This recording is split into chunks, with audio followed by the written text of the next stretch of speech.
Go. Hit. Where you go. You gotta hold it in the center. You gotta drop your finger right off the net. Go. In. Now you know this song where you don't know what to say about that. Let's go. Let's go. You back Back then, their kitchen was not actually in the house for them. Their kitchen was a whole separate building. And so we'll visit one next. When Charles built this house, this was a back porch. Later on, he closed the porch in and made 2 rooms out of it. So if you look at the table, they will cook outside and then bring the food in here to actually eat. The table, you can make it larger than that. It has pieces in the middle that you lift up and make it a longer table. And if you look at the plates, that's pewter. Pewter was a metal back then, and they thought that was a fancy looking plate. So they would use that on a Sunday or during a holiday. Other times they can use pottery or wood or something like that in the kitchen. And so the kitchen was a separate building outside. And when they first moved here, they would have lived in something this big because this was normally a regular size house. So look around and try to imagine if this is all you had to live in. Not fun at all. That house you came out of was basically a mansion. And so people would live in the loft up above you. They would sleep up there. So that's why there's a hole in the ceiling. Y'all look up above you. They would climb a ladder to get up there at nighttime. And so when everybody is up there at nighttime, they would pull the ladder up and keep it up there with them. And then they put a board over that hole to cover it up. So that way if people came in here during the night, they didn't know you was up there. Top layer of water and heat it up. Then they would scoop it up with a dipper and water the plants. So this water is just for watering the plants. The drinking well is actually the structure over on the other side of the kitchen, and you'll do that with your adults. I'm going to give you a little science lesson here. This is called stagnant water. It is not moving. When there is stagnant water, insects like to lay their eggs in it.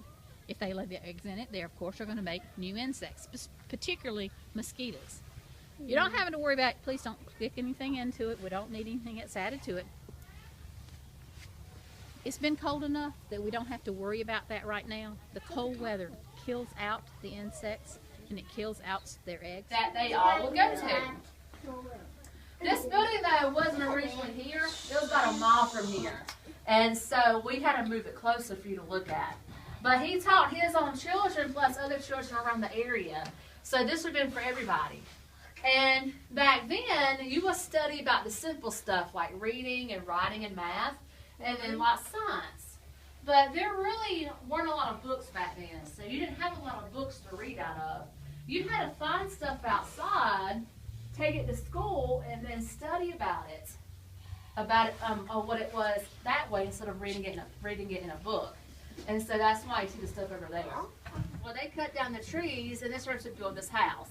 So this house that you've already been into, like I've been saying throughout the whole tour, is the original one, over 200 years old. Never been torn down or nothing like that. And so now the house is basically like a museum.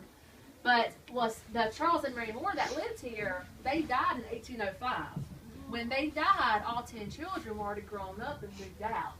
And so other people moved in called tenant farmers. Tenant farmers basically took care of the property and things like that. Up until the 1960s, they decided nobody else would live here. And so now that was when the Historical Association took over the house and fixed it back up. So when I closed it, had campus points around it. So they would take their hair and clamp it and let loose, and they would have it curl on the side.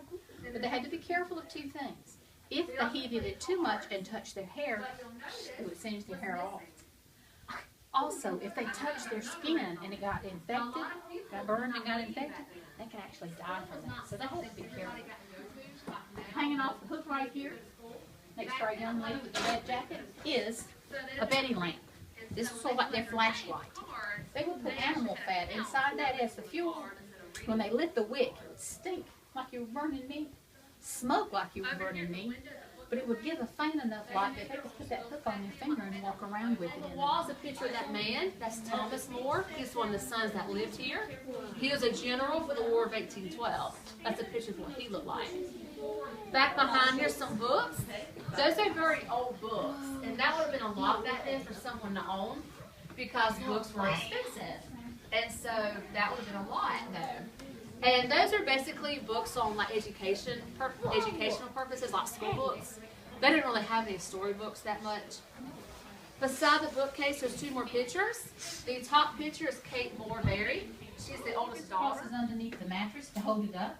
When you sleep on it, it stretches, so you have to tighten it. So that brown thing on the bedpost is called your bed wrench or your bed key. The mattress had straw in it in the summertime. In the wintertime, it would have feathers in it to help keep you warm. But whichever you sleep on, when you get up the next morning, your body shape is left in the mattress. So that stick on top of the bed is called the bed pattern.